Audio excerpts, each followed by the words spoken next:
Welcome back to the deep dive. Great to be diving into another story today. Yeah, this one comes courtesy of Kecia from Kecia's Tour Life again. Right. Her blog is fantastic, isn't it? Always finding these hidden gems through her travels, music, road trips, the whole experience. Exactly, and she has this knack for the detour, the unexpected find. This time it happened in Nashville. Oh. She was actually just driving through, heading home to Ohio from Alabama. It's supposed to be a straight shot. But it never is with Kecia, is it? So what happened? Well, she stopped at a Tennessee welcome center. Pretty standard. Okay. And she saw a brochure. It was for the Jefferson Street Sound Museum. Ah, the power of the humble brochure. Totally. Just grabbed her attention, and, well, that was it for the straightforward drive. So she just decided right then and there. Yep. Spontaneous decision. Took exit 207 off I-40. Her blog post, exit 207, my unexpected journey into Nashville's soulful past, tells the whole story. Exit 207. She actually calls it sort of a symbolic gateway, right? You're like stepping into this really rich, historic area, the Jefferson Street district. Okay, so Jefferson Street. For people who might not know, what's the significance? Why was this district so important? Oh, huge significance. Back in its prime, Jefferson Street was, it was the heart of Nashville's black music scene. Soul, R&B. Right. You had all these clubs, these venues lining the street. They hosted everybody. Like local stars. Or bigger names, too. Both. You had the local legends who were really shaping the Nashville sound, but also, national icons. People were playing there constantly. So taking exit 207, it's kind of like stepping back in time. That's exactly how Kecia described it, like a time capsule of black music excellence. Yeah. And right at the center of it all is this museum. The Jefferson Street Sound Museum. Okay, give us the basics. Where is it? When's it open? Sure. It's at 2004 Jefferson Street, Nashville. Open Monday to Friday, 10 a.m. to 5 p.m. And getting in? Super reasonable. Just $10 admission. Wow. And Kecia's description of the place, she said it was small but mighty. Yeah, and quaint in size, but absolutely jam-packed. Jam-packed with what? Memorabilia, photos, instruments, loads of vinyl records, personal items, all the stuff that really tells the story. The story of when Jefferson Street was the place for Nashville's black music scene. Precisely. It sounds like a really immersive way to connect with that history. And the person running it, the founder, Lorenzo Washington. Yes. Oh. Mr. Lorenzo Washington.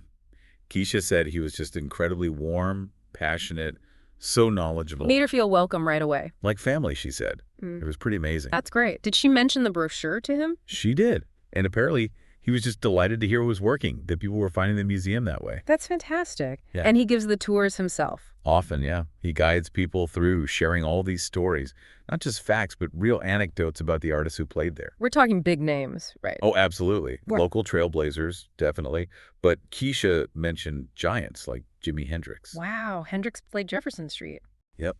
Ray Charles, Little Richard. The list goes on. It really shows you how central that street was. It really does. And Lorenzo Washington, he lived through a lot of that. It seems like it.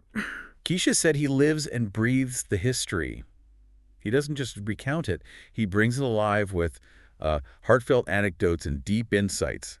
It's clearly personal for him. So, digging into his background a bit, the museum's website has some info. Right. It mentions his passion really stems from, family and community. That's been his driving force. And his connection to music goes way back. Oh, yeah.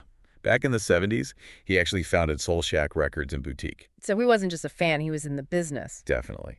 And then in 76, he partnered up with Moses Dillard and Jesse Boyce. Dillard and Boyce Productions. They were originally on Music Row. Okay, Dillard and Boyce, I know that name. Yeah.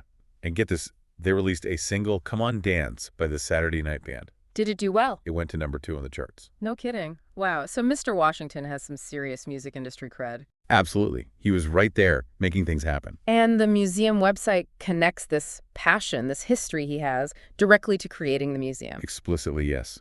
It says his passion for preserving that back in the day music led him to start it. It feels like a real culmination of his life's work. And here's something really key. The museum, it's actually located in the house where he used to live, isn't it? That's right. He turned his former home into this incredible space dedicated to the music and the history. Wow. That adds another whole layer to it. It's literally his home ground. It really does. Talk about personal dedication. And it's a nonprofit now, a 501c3. Which makes sense. It's about preservation, education, but they also have a full-service recording studio there now. Oh, interesting. So bridging the past and the present. Exactly, keeping that musical spirit alive, not just looking back. What else did Kecia experience there? She mentioned a film. Yeah, a short film about Exit 207, the street's history, past and present, and how the museum started. She found it really educational and moving. Sounds powerful. And the gift shop. Always got to check out the gift shop. Of course. Small, she said, but with meaningful stuff. T-shirts, CDs. And she got a book signed by Mr. Washington himself. Ah, that's a great souvenir. Totally. But maybe the coolest thing was this quiz she took afterwards. A quiz about the museum. Yeah, and if you pass, you get a certificate naming you a Jefferson Street Sound Museum ambassador. Ah, that's brilliant. Did she get one? She did. She seemed really chuffed about it. Like, it wasn't just a trinket, it felt earned. That's a really clever way to engage people. So she expected a quick visit. Right, maybe pop in, look around. But ended up staying for how long? 2 hours. She was just completely drawn in. That says a lot about the place and about Mr. Washington's storytelling. It really does. And her big takeaway, wasn't just about the music charts or the famous names. What was it then? It was about the community, the culture, the legacy of people who made that scene happen. Through their art, their rhythm, even as she put it, their resistance. It's deeper than just music. Yeah, that's incredibly profound. What an amazing story. Lorenzo Washington turning his own home into this vital piece of history. The living monument, really. And all thanks to Kecia taking that unexpected turn off the highway. It just shows, doesn't it? Sometimes the best parts of the journey are the ones you didn't plan at all. Absolutely. If you want to read more about Kecia's adventures in music, travel, and her take on other live events, you can check out her blog at keciastourlife.com. And she's also active on social media.